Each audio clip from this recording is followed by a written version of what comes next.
इस प्यार को क्या नाम देते। इस एपिसोड में दिखाया गया है कि लावण्या सबको बोलती है कि अब तो पूजा भी ख़त्म हो गई है तो मैं जाके एएस सर को बुला लाती हूँ। तो दूसरी जानिब अंजलि बोलती है कि हम भी जाके इनको बुलाते हैं। इतनी देर में पंडित जी कुछ सामान मांगते हैं तो खुशी बोलती है अंजलि जी आप यहीं रहिए, हम जाके उनको बुला के लाते हैं।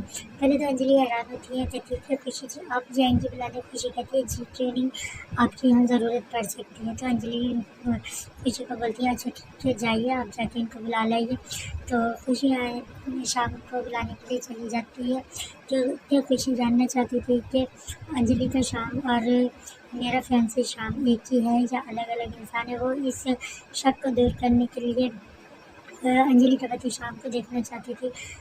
वो शाम को बुलाने के लिए जा रही होती है और उसके मन में हज़ारों सवाल चल रहे होते हैं। वो शाम का व्यवहार अपने साथ थी, वो सब कुछ सोचती हुई जा रही होती है और साथ जो जो वाक़यात शाम के और उसके बीच घटते थे और अंजलि और शाम का इस तरह से अंजलि के घर आना और शाम से सामना ना होना, ये सब कुछ खुशी को शक में मुब्तला कर रहा था। और शाम के मोबाइल पर रानी साहबा के नाम से आए हुए मैसेज और कॉल्स और शाम का बार बार रानी साहबा किसी को बोलना। और जब यहाँ पे लावण्या बोलती है कि अभी आ जाएंगे जीजा जी थोड़ी देर तक, रानी साहबा करके इन सब चीज़ों से खुशी शक में होती है कि रानी साहबा कहीं ये अंजलि जी तो नहीं जो कि शाम जी की पत्नी है। लेकिन वो अपने शक को झटकती है और कहती है कि नहीं हम ऐसे नहीं शक कर सकते, हम एक दफ़ा जाके देखेंगे। वो यही सोचते हुए छत तक आती है और शाम जिस तरह जाने मुँह के किसी से फ़ोन पे लगा हुआ होता है, बात करने में मसरूफ़ होता है, इसलिए उसको खुशी के आने की आहट का पता नहीं चलता। खुशी जा रही होती है और देख रही होती है कि उसके बाबूजी ने उसके हाथों से उसकी सगाई की अंगूठी क्यों उतार के फेंक दी थी। वो ये सब चीज़ें भी सोच रही होती है और वो शाम को बात करता हुआ देखते हुए करीब जा रही होती है और उसके मन में बहुत सारे वसवसे और अनजाने खदशात होते हैं।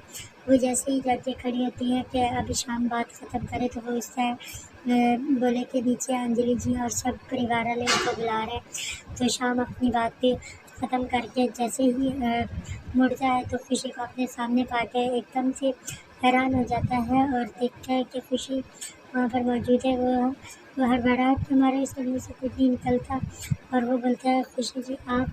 खुशी शाम को इस तरह अपने सामने पाकर बहुत ज़्यादा हैरान होती है और कहती है कि ये वही इंसान है। लेकिन शाम इसको बोलता है खुशी जी आप यहाँ कैसे। तो वो कहती है कि आप ही हैं अंजलि जी के पति, जो क्या आपने अंजलि जी के पति होते हुए हमें और हमारे परिवार वालों को धोखा दिया और दूसरी जानब आप अंजलि जी को भी धोखा दे रहे हैं। आपने धोखा देके हमारे साथ सगाई की, आप एक शादीशुदा होते हुए आपने खुद को गंवारा बताया।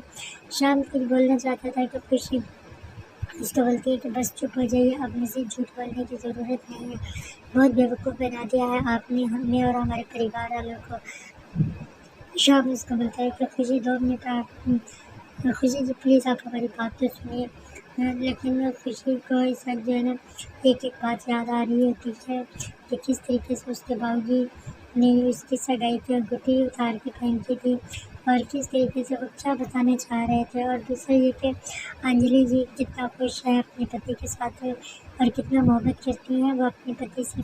ये सब चीज़ें खुशी शाम को बोलती है कि आप जानते भी हैं आपने अपनी इतनी मोहब्बत करने वाली पत्नी के साथ धोखा है और आपने हमें और हमारे परिवार वालों को भी धोखा दिया। अभी हम जाके सब परिवार वालों को बताते हैं।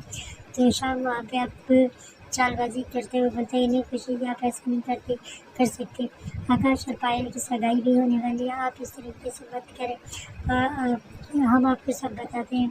खुशी बहुत गुस्से में होती है। खुशी शाम को एक ज़ोरदार थप्पड़ मारती है और कहती है कि बस हमारा नाम भी अपनी ज़ुबान से मत लीजिएगा, अब आपको बिल्कुल भी शर्म नहीं आती, आपने कितनी गिरी हरकत की है।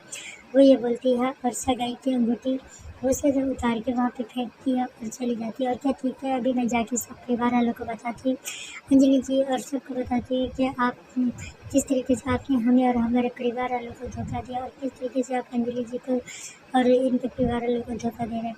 शाम पीछे से चिल्लाता है और बुलाता रहता है खुशी कि प्लीज़ रुक जाइए।